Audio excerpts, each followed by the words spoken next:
जोहार झारखंड। मैं भीष्म सारथी और आप देख रहे हैं द पॉलिटिकल मिरर। आज बात भागवत गीता पर। क्या भागवत गीता सिर्फ एक आध्यात्मिक ग्रंथ है या यह आधुनिक भारतीय राजनीति का सबसे शक्तिशाली पॉलिटिकल टूल भी है?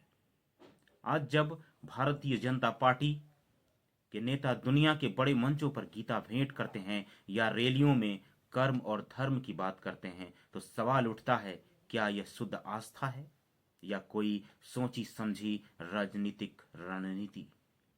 आज के इस डीप रिसर्च वीडियो में हम विश्लेषण करेंगे भाजपा की विचारधारा में गीता का स्थान, इसके उपयोग के पीछे की चुनावी रणनीति और इस पर होने वाली तीखी आलोचनाएं। भाजपा की मूल विचारधारा सांस्कृतिक राष्ट्रवाद और एकात्म मानववाद पर टिकी है। पंडित दीनदयाल उपाध्याय ने जब एकात्म मानववाद की नींव रखी तो उसमें गीता के निष्काम कर्म का बड़ा प्रभाव था। भाजपा गीता को भारतीय पहचान के गौरव के रूप में पेश करती है। उनके लिए गीता केवल धार्मिक नहीं बल्कि राष्ट्रीय ग्रंथ है। भाजपा अक्सर गीता के उस श्लोक का उल्लेख करती है, कर्मण्यवाधिकारस्ते मां फलेषु कदाचन। राजनीति में इसका उपयोग जनता को अधिकारों के बजाय कर्तव्यों की ओर मोड़ने के लिए किया जाता है। यहाँ धर्म का अर्थ मजहब नहीं बल्कि ड्यूटी है, कर्तव्य है। भाजपा इसे शासन से जोड़ती है, जिसे वे राजधर्म कहते हैं। प्रधानमंत्री नरेंद्र मोदी के कार्यकाल में गीता एक डिप्लोमेटिक गिफ्ट बन गई है। योग की तरह ही गीता को भारत की सॉफ्ट पावर के रूप में इस्तेमाल किया जा रहा है।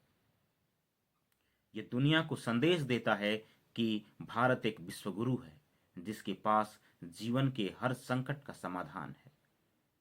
जब पीएम मोदी विदेशी मंचों पर कहते हैं कि मेरे पास दुनिया को देने के लिए गीता से बड़ा कुछ नहीं है, तो वह भारत की छवि एक शांतिप्रिय लेकिन वैचारिक रूप से समृद्ध राष्ट्र की बनाते हैं। अब बात करते हैं उस पहलू पर कि जिस पर राजनीतिक विश्लेषक सबसे ज्यादा चर्चा करते हैं, वो है चुनावी रणनीति। भारत में जातियां बटी हुई हैं, लेकिन गीता एक ऐसा साझा सूत्र है जिसे हर जाति का हिंदू सम्मान देता है। गीता को केंद्र में रखकर भाजपा जातियों के बीच की खाई को पाटकर एक वोट बैंक तैयार करती है। भाजपा की चुनावी रैलियों में अक्सर धर्मयुद्ध शब्द का उपयोग होता है। विपक्ष को अधर्म और खुद को धर्म की रक्षा करने वाला बताना सीधे तौर पर गीता के युद्ध वाले संदर्भ से जुड़ता है।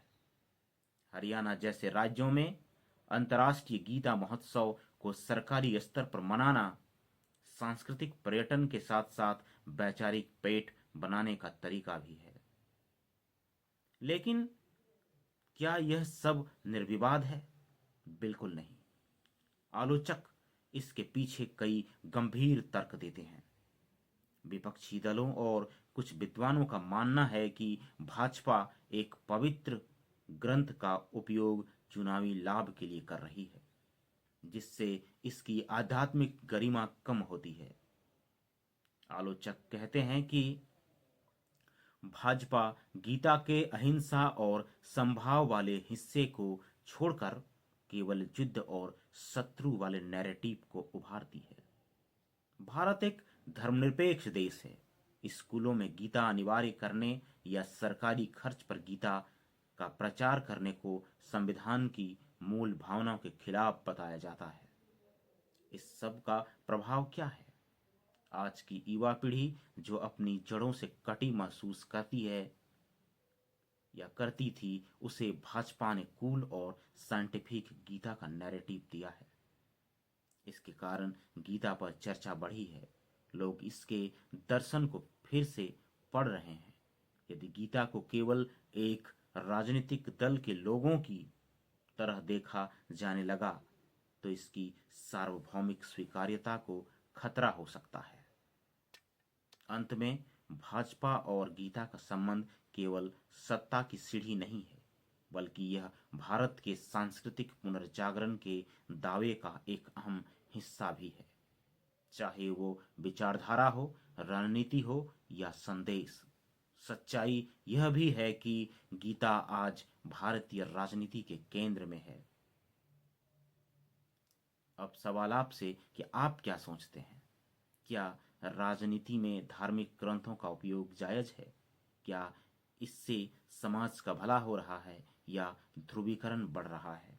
अपनी राय कमेंट में जरूर बताएं। नमस्कार।